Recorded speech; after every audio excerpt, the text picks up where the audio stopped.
signed with the Lakers. Cook's a two-time champ. He won one with the Warriors, one with the Lakers last year. Averaged over 5 points a game, shot 43% from the field last season. He also was notably left behind at the arena after the Lakers won the title. Instagram gold right there. Kyle, jump in on this. Brez and I talked about it yesterday. Jared Dudley's really important to this team because of the chemistry, new guys coming into the locker room. Quinn Cook, you can make an argument, just as important from that standpoint. Yeah, absolutely. I mean, Quinn's a guy who is just super likable, super engaging. I kind of remember last year at Anthony Davis event where there were a lot of people milling around. Quinn Cook was just sort of one of the people around. I mean, and was doing Papa Shot with a bunch of college kids or something. He's just a guy who likes to hang out, is very normal, engages people on social media, talks for hours about DC pickup games. He's just a likable culture setter and a guy who gets along in any locker room, knows a lot of people around the league, is well liked by the people in the league, and can come in and hit some shots every once in a while. And Brez, he's the Madden defending champion on this team. That's important. That's huge. You know, a lot of bragging rights at stake, and X's and O's. The real title defense. the real defense. Some X's and O's real quick. This is the type of guy you can kind of plug in there if a Schroeder has a game off, or again, if AD or LeBron say, you know, we're not going to play this game in Charlotte in March or April. Let's get some scorers out there. Quinn Cook could be pretty early off that bench. I love what Rob in the front office has done, putting these kind of pieces with the superstar talent that they have. All right, still to come. Lakers, Rob Pelinka has put the Lakers back in a position to once again lift more years. The Brow gets a max contract. Here's how the numbers break down starting this season. Davis will make $32.7 million. It goes up every year from there. A total of 5 years, $190 million, Brez. AD will have a player option for the 2024-25 season. That's at $43.2 million. That's pretty good. Davis spoke with the media on Friday and let it be known he was always coming back to the Lake Show. Yeah, it wasn't a matter of, was I coming back or not. I think it was just more so, figuring out, the contract length. It was more so just trying to figure out what's best for me and my family, trying to figure out, do I want to do a long-term deal, short-term? And I just, figured, this is the place I want to be. I don't plan on, anywhere. As you can see, I'll be here for the next 5 years. So I just thought it was best for me to just go ahead and lock it in. And it's tough not to be in LA and play for organizations, especially when you just won a championship, and a lot of people say the toughest to win. So I just want to be here. I want to be here. My family wants to be here. I love this organization. I love the coaching staff that we have. And they're always on the floor to be able to be for a championship. So I just figured, why not be here? Can you just get more into the decision process and why 5 years? Because obviously you had some other options available to you to maybe go a couple of years and then come back into free agency when there could be a larger salary cap. Yeah, I thought about that, and that could have been a, 2-year, 3-year deal. But like I said before, I want to be here long term. It's a great organization. I just felt like that was the best option for me. And then, I have to think about also, the reality of things too. I do have a little history with injuries, and a 2-year deal, you kind of bet on yourself. Do I get to that? God forbid, knock on wood, something happens, things like that. So, you want to secure the most. I want to secure the most amount of years possible, and be here long term with this team. So I thought the 5-year deal was best for me in my situation. I just want to get your thoughts, your own personal goals for this upcoming season. It's really hard for me to kind of set goals like MVP, DPOI. I just kind of let that happen. I just like to let those things just fall into place. If I go out there and play the way I'm supposed to and up to my potential, then those things just happen. But, a goal is to win another championship.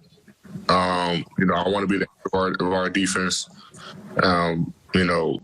my goals is, to be on the floor as much as possible. We're doing whatever I can do to help the team.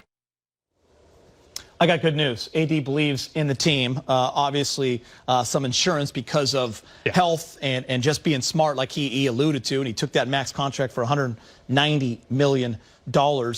Means he has faith in this organization. Brez, Kyle, what a great day for the Lakers. Yeah, just listening to that Zoom chat today, I thought it was very impressive what he said. He said, I've had a lot of teammates in the past. Never was on a team so close as last season. He really enjoyed being on this team, whether it was kind of learning next to LeBron James or having fun with Jared Dudley. Kuz is kind of a wild, unpredictable guy. Probably had fun kind of talking to the young guy a lot. He really enjoyed being with this franchise and on this team. Helps win a championship. He looks pretty happy right there, too. But I really take him at his word. And also the fact that he said, hey, I've had some injury problems in the past, so I'm just going to take the 5 years now. And you know who's happy about it? Everybody in that Laker organization, no doubt. Kyle, it's hard to fathom he could be even better. He had a monster year last year. It ends holding the Larry O'Brien Trophy. He was the top 2 defensive player in the league. A lot of us thought he should have won that award. Do you have even greater expectations for him this year coming off a championship? Yeah, and I think Jared Dudley probably outlined the best expectations is that, hey, Anthony Davis should go win MVP. And we know he's one of the best two-way players. Obviously, just being on the Defensive Player of the Year award list while being a 26 point per game scorer, I mean, that tells you the story right there. So I think that's part of it. AD is right in that, if he does everything right, that will take care of itself. But, I mean, the guy can be more assertive, and we can see him maybe take more of an equal stature in that partnership with LeBron James. He knows how to win now. He doesn't need to be taught that. I expect him to kind of take a step up in that category this season as well. Yeah, I like to see more game-winning threes. You think that might be a possibility? I mean, the guy was so dynamic, and the bubble did it in a couple different playoff rounds. I think kind of a little bit of both. Like, there'll be games where you can kind of tail off a little bit. The Lakers are better on paper than they were a year ago. So he can kind of say, you know what, go ahead, Montrez. Go ahead, Schroeder. You guys do some scoring. Kind of like LeBron before last season said, AD, I want the offense to run through you. Hey, he's still going to be a top 5 player. He can just kind of sit out a few games, worry-free. Maybe, hopefully for his sake, sit out some fourth quarters if the Lakers have comfortable leads. Because this team is better, so he can be a little more efficient and maybe not play as many games or even as many minutes per game. He and LeBron proved it last year. They can play an entire season. They can play every single game. They only missed a couple. So this year, I assume they'll... Man, look at that turnaround from the bubble. You were a mess the last time you were on this show. Now you look fantastic. Amazing. And let's get right to it because big day today. The NBA officially released the first half of the schedule for the 2020-21 season. A few highlights for the Lakers. December 22nd, Brez. It's opening night against the Clippers. Christmas, Luka and the Mavs. MLK Day, the Warriors, February 20th. Finals rematch against the Miami Heat. So a breakdown of the Lakers' schedule.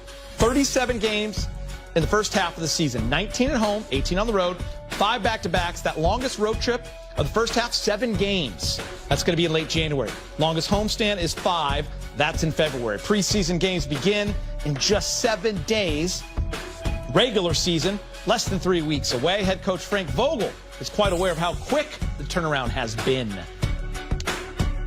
Our first big challenge of the year is trying to strike that balance the right way.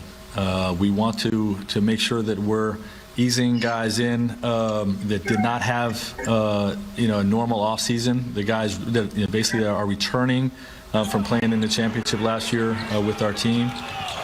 We don't want to overdo it early with those guys, but at the same time, the games are coming up very quickly. So we also don't want to ease in so much that we make them vulnerable for those games to injury. So we're going to have to on a day-to-day basis try to strike that balance, not overdo it early and make them vulnerable to injuries in camp, while still getting them ready so that they're not vulnerable when the games come around. The thing about the pandemic is most teams are not able to play the normal, month of pickup games that everybody's used to coming into a camp. You get all the bumps and bruises and those things underway before camp even begins. And then the intensity level increases when camp begins. So without that, again, we're just going to have to keep a close eye on the ramp up, to getting these guys ready to play. We got to get them moving with training camp intensity. We got to get them playing live basketball with training camp intensity, but we got to do it probably in small doses early and just try to build it up as we get closer.